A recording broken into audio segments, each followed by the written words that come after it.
এখন শুধু দর্শক আমরা আরেকটি ভিডিও চিত্র দেখে নিব, যেখানে আমরা সাধারণ মানুষের যে ধ্যান ধারণা এবং জনমনে যে ধারণা সৃষ্টি হয়েছে সেগুলো থেকে একটি ভিডিও আমরা দেখে নিচ্ছি এবং সে বিষয়ে আমরা আলোচনা করব। চলুন আমরা ভিডিওটি দেখে নিই।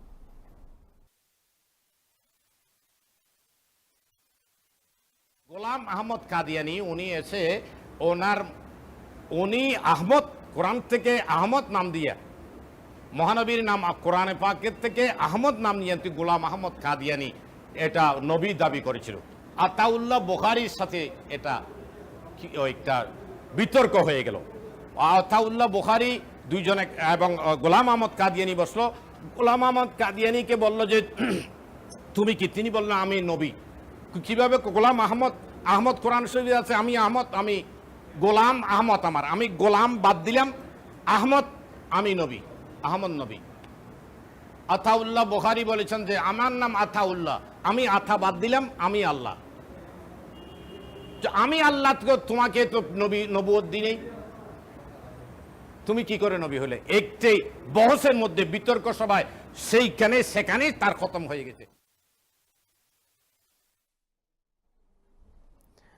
এই ধরনের অনেক মুখরোচক বিভিন্ন গল্প এবং কাহিনী শোনানো হয় বাজারে, এবং আহমদিয়া মুসলিম জামাতের বিরুদ্ধে অপপ্রচার চালাতে গিয়ে ওয়াজ মাহফিলে এই ধরনের বিভিন্ন অপপ্রচার করানো হয়, যার ফলে এটি একেবারে জনসাধারণের মাঝে ছড়িয়ে আছে এই সমস্ত ঘটনা এবং কাহিনীগুলো। আমি মোহতরম মাওলানা আব্দুল আউয়াল খান সাহেবের কাছে এই বিষয়টির সত্যতা জানতে চাই যে এই আসলে বিষয়টি কী ছিল।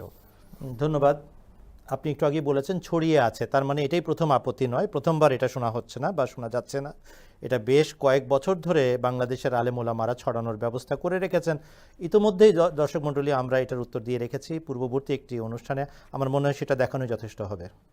ধন্যবাদ। আমি এই স্থলে আমি দর্শকদের উদ্দেশ্যে বলে দিতে চাই যে আহমদিয়া মুসলিম জামাতের বিরুদ্ধে যে সমস্ত আপত্তি করে বিভিন্ন পুস্তকাদি বের করা হচ্ছে বা ওয়াজ মাহফিলে তুলে ধরা হচ্ছে, এই সমস্ত আপত্তির উত্তর আহমদিয়া মুসলিম জামাতের পক্ষ থেকে আজ থেকে 100 বছর ধরেই দিয়ে আসা হচ্ছে। এবং এই যে বাংলাদেশে বাংলা ভাষায় যে সমস্ত আপত্তি এবং ঘটনা বলি ছড়িয়ে রাখা হয়েছে আমাদের বিরুদ্ধে, তারও কিন্তু উত্তর আহমদিয়া মুসলিম জামাতের বাংলাদেশের পক্ষ থেকে সেগুলো দেওয়া হচ্ছে বাংলা ভাষায়, এবং এই সত্যের সন্ধানে অনুষ্ঠানে মোটামুটি সমস্ত প্রশ্নের উত্তরই দেওয়া আছে। তো আপনারা যদি একটু কষ্ট করে ইউটিউবে গিয়ে সেই সমস্ত অনুষ্ঠান দেখে নেন, এবং সেখানে এই আপত্তিগুলো স্পষ্টভাবে আপত্তিও আছে এবং আপত্তির খণ্ডনও উপস্থাপন করা আছে যে কিভাবে এই সমস্ত মৌলভী সাহেবরা এবং জনমনে এই ধরনের মিথ্যা অপপ্রচার করে আহমদিয়া মুসলিম জামাতকে দুর্নাম করার চেষ্টা করা হয়ে থাকে এবং খাটো করার চেষ্টা করা হয়ে থাকে, এবং সত্য জামাতকে কিভাবে মিথ্যাবাদী জামাত হিসেবে পরিচয় লাভ করানোর চেষ্টা করা হয়ে থাকে। তবে দর্শক আমরা সেই যে উত্তরটি দেওয়া হয়েছিল এটি আপনাদের সুবিধার্থে আমরা এখানে দেখিয়ে দিচ্ছি, আপনারা আবার এটি ভালো করে দেখে নিন। এই ভিডিওর মতোই বা এই উত্তরের মতোই অন্যান্য আপত্তির উত্তরও কিন্তু ইউটিউবের মাঝে রাখা আছে। চলুন আমরা এর উত্তর কি দেওয়া হয়েছিল আমরা দেখে নিই।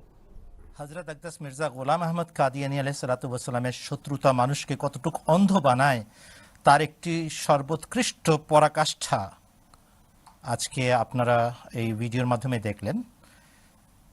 কথার ছলে, গল্পর ছলে মানুষকে আল্লাহ হবার দাবিদার বানাচ্ছেন, তাতে কোনো সমস্যা নাই। হযরত মির্জা গোলাম আহমদ কাদিয়ানী আলাইহিস সালাম রাসূলুল্লাহ সাল্লাল্লাহু আলাইহি ওয়াসাল্লামের বরকতে আল্লাহর নৈকট্য পাচ্ছেন, এটাতেই আপত্তি। আল্লাহ দাবি করছে একটা মানুষ, গল্প ছলে হোক, এটা শিরক নয়, এটা আল্লাহ তাআলার আত্মাভিমানের বিরুদ্ধে অবস্থান নয়, তখন আমাদের ইসলাম কোথায় যায়?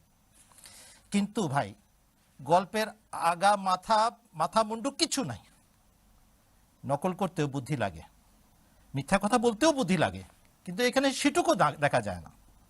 আতাউল্লাহ শাহ বুখারী নামক এক ব্যক্তি, যার জন্ম হয়েছিল 1892 সালে, আমাদের কথা নয়, গুগলে যান, গুগলে সার্চ দেন আতাউল্লাহ শাহ বুখারী, ইংরেজি গুগলে যান, বাংলা গুগলে যান, উর্দু গুগলে যান। 1892 সালের 23শে সেপ্টেম্বর তার জন্ম হয়েছে। 1892 সালের 23শে সেপ্টেম্বর যে আতাউল্লাহ শাহ বুখারীর জন্ম হয়েছে, গোলাম আহমদ কাদিয়ানী আলাইহিস সালামের বিতর্কটা কখন কোথায় কিভাবে হলো? হযরত মির্জা সাহেব যেদিন মারা যাচ্ছেন সেই দিন বড় জোর 15.5 বছর বয়স আতাউল্লাহ শাহ বুখারীর।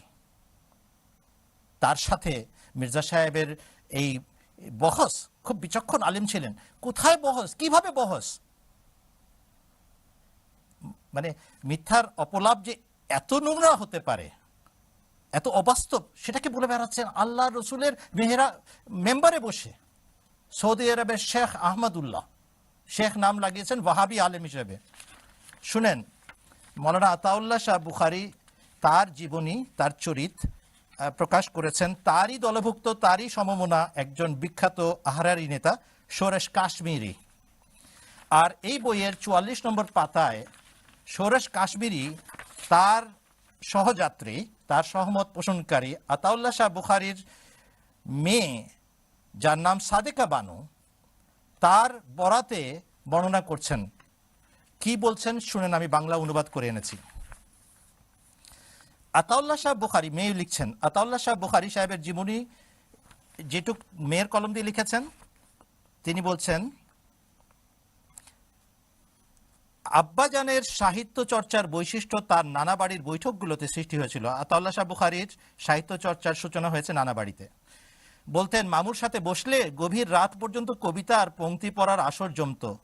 আব্বাজান ফার্সি ভাষার বইগুলো নানা বাড়িতেই পড়ার সুযোগ পেয়েছিলেন। খাজা আম্বরের মসজিদের মৌলভী সাহেবের কাছে, যার নাম আমি ভুলে গেছি, তিনি প্রাথমিক পর্যায়ের কিছু বইপত্রও পড়েন। পাঞ্জাব আসার পর বাসার কাছে রজুওয়ালির বাসিন্দা কাজী আতা মোহাম্মদের কাছে পড়তে যেতেন বাবা। 1914 সনে তিনি অমৃত শহরে বসবাস আরম্ভ করেন। হযরত মির্জা গোলাম আহমদ কাদিয়ানী আলাইহিস সালামের মৃত্যুর 6 বছর পর আতাউল্লাহ শাহ বুখারী তিনি অমৃত শহরে আগমন করছেন, পাঞ্জাবে আগমন করছেন।